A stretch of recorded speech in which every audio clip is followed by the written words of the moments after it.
Once, Satyakama went to his mother and said, "Mother, I wish to enter upon the life of a religious student. Of what family am I?" To him she answered, "I do not know, my child, of what family thou art.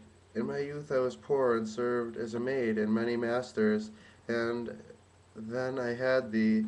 I therefore do not know of what family thou art. My name is Yabala, and thy name is Satyakama. Thou mayest call thyself Satyakama Yabala."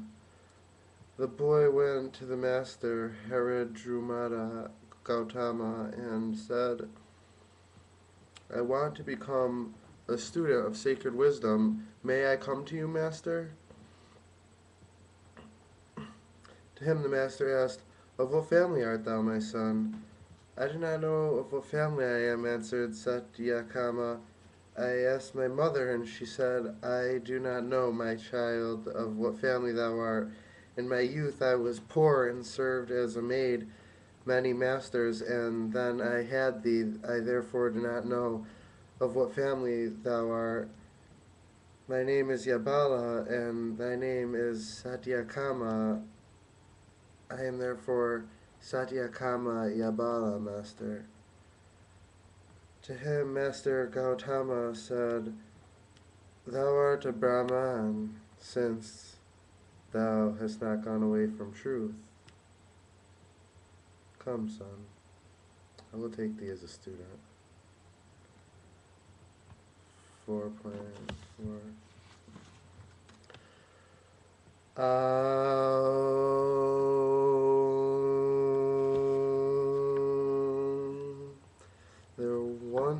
There lived once a boy, Svetakitu Arunia by name. One day his father spoke to him in this way: "Svetakitu, go and become a student of sacred wisdom. There is no one in our family who has not studied the holy Vedas, and who might only be given the name of Brahman by courtesy." The boy left at the age of 12, and having learnt the Vedas, he returned home at the age of 24, very proud of his learning and having a great opinion of himself. His father, observing this, said to him, "Svetakitu, my boy, you seem to have a great opinion of yourself. You think you are learned, and you are proud. Have you asked for that knowledge whereby what is not heard is heard, what is not thought is thought, and what is not known is known?" "What is knowledge, father?" asked Svetakitu.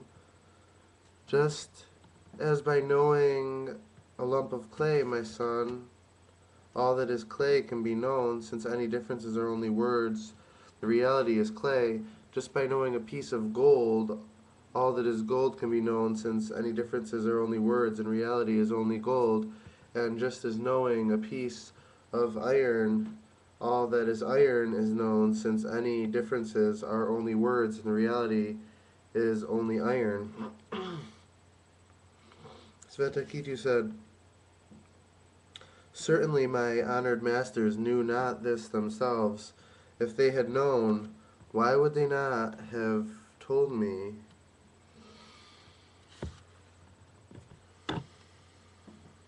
"Explain this to me, father." "So be it, child." 6.1 Bring me a fruit from this banyan tree. "Here it is, father." "Break it." "It is broken, sir." "What do you see in it?" "Very small seeds, sir." "Break one of them, my son." "It is broken, sir." "What do you see in it?" "Nothing at all, sir." Then his father spoke to him, "My son, from the very essence in the seed which you cannot see comes, in truth, this vast banyan tree. Believe me, my son, an invisible and subtle essence is the spirit of the whole universe. That is reality. That is Atman. Thou art that." "Explain more to me, father," said Svetakitu. "So be it, my son. Place this salt in water and come to me tomorrow morning. Svetaketu did as he was commanded, and in the morning his father said to him, "Bring me in the salt you put into the water last night." Svetaketu looked into the water but could not find it, for it had dissolved. His father then said, "Taste the water from this side. How is it? It is salt. Taste it from the middle. How is it? It is salt. Taste it from that side. How is it? It is salt. Look for the salt again, and come again to me." The son did so, saying, "I cannot see the salt, I only see water." His father then said, "In the same way, O my son, you cannot see the Spirit, but in truth he is here, and invisible and subtle essence is the Spirit of the whole universe. That is reality, that is truth. Thou art that." Explain more to me, Father. "So be it, my son. Even as a man, O my son, who had been led blindfolded from his land of the Gandharas and then left in a desert place, might wander to the east and the north and south because he had been taken blindfolded and left in an unknown place. But if a good man took off his bondage and told him, in that direction is the land of the Gandharas, go in that direction, then if he were a wise man he would go asking from village to village until he would have reached his land of the Gandharas. So it happens in this world to a man who has a master to direct him to the land of the Spirit. Such a man can say, I shall wander in this world until I attain liberation, but then I shall go and reach my home. This invisible and subtle essence is the Spirit of the whole universe. That is reality. That is truth. Thou art that. Is there anything higher than thought? Meditation is in truth higher than thought. The earth seems to rest in silent meditation, and the waters and the mountains and the sky and the heavens seem all to be in meditation. Whenever a man attains greatness on this earth, he has his reward according to his meditation. 7.6. When a man speaks words of truth, he speaks words of greatness. Know the nature of truth.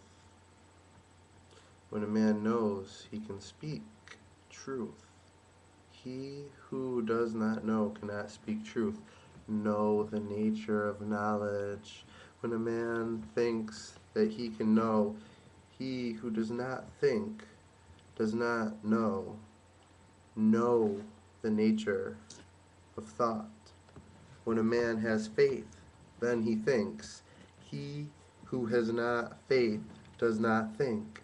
Know the nature of faith. Where there is progress, one sees and has faith. Where there is no progress, there is no faith. Know the nature of progress. Where there is creation, there is progress. Where there is no creation, there is no progress. Know the nature of creation. Where there is joy, there is creation. Where there is no joy, there is no creation. Know the nature of joy. Where there is the infinite, there is joy. There is no joy in the finite. Only in the infinite there is joy. Know the nature of the infinite. Where nothing else is seen or heard or known, there is the infinite. Where something else is seen or heard or known, there is the finite. The infinite is immortal, but the finite is mortal. Where does the infinite rest? On his own greatness? Or not even on his own greatness? In this world they call greatness the possession of cattle and horses, elephants and gold, servants and wives, lands and houses, but I do not call this greatness. For here one thing depends upon another, but the infinite is above and below, north and south, and east and west.